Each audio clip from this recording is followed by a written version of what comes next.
उडपीचा चौक पडला, त्याच्या माती डबर तिथेच ठेवलेली आहे. आता इकडे ह्या इनामदार वगैरे यांच्या बिल्डिंग आहेत. ही बघा B1 डावीकडे, B2 उजवीकडे, उडपीचा चौक, कमी हातीची बिल्डिंग, सगळं गेलं. इधर राईट लेना आधी,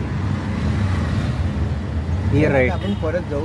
गोल गोल घूम लो, घूम जाओ, गोल घुमा लो, इधर राइट ले लो. गौतम समता कोऑपरेटिव्ह हाऊसिंग सोसायटी, इथे लगेच इथे सोसायटी आली आहे. हा बस स्टॉप, हा त्यावेळेचा bus stop, busy like anything. 87ची लाईन इथेच लावायची. 314, 315 सगळ्या बसेस इथे. इथे केवढी दुकानं आलेली आहेत. थोडा रुको आहे तर बस 2 मिनिट रुकना. स्वामी समर्थ मंदिर सेवा ट्रस्ट. अच्छा, इथे पण मंदिर झालं आहे. भारतामध्ये मंदिराचा बिझनेस फार चांगला चालतो. कोणीही, प्रदीप पानबिडी शॉप आणि मंदिर दोन्ही धंदे चांगले चालतात. काय करावं, देवांनाही लोक वापरतात.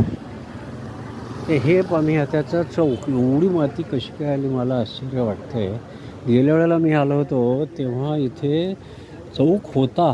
उडपीचं दुकान नव्हतं, हॉटेल नव्हतं, पण घरं होती आणि थोडी थोडी भोकं पडली होती भिंतीला. जे तिकडे दरवाजे काढले होते, खिडक्या काढल्या होत्या आणि जाळ्या होत्या, तिथे ठोकून ठोकून तिथे भोकं तयार केली होती. पण चौक दिसत होता. आता गेले कुठले कुठले चौक गेले, 3 चौक गेले. उडपीचा चौक गेला, मग आमच्या समोरचा चौक गेला. आमच्या समोरचा चौक म्हणजे थत्ते, माझ्या मते थत्ते, पात्रीकर, टेंबे त्यांचा चौक गेला आणि त्याच्या बाजूचा पण चौक गेला. तो चौक म्हणजे माझ्या मते आमच्या शाळेचा चौक होता की काय. एनिवे, तिकडचे चौक दिसत आहेत आणि इकडचे चौक गेलेत. 1, 2, 3 हे सगळे चौक गुल झालेत. So that's it. आता आपण ह्या बाजूला जाऊया, तिकडून वळसा मारून बाहेर पडूया.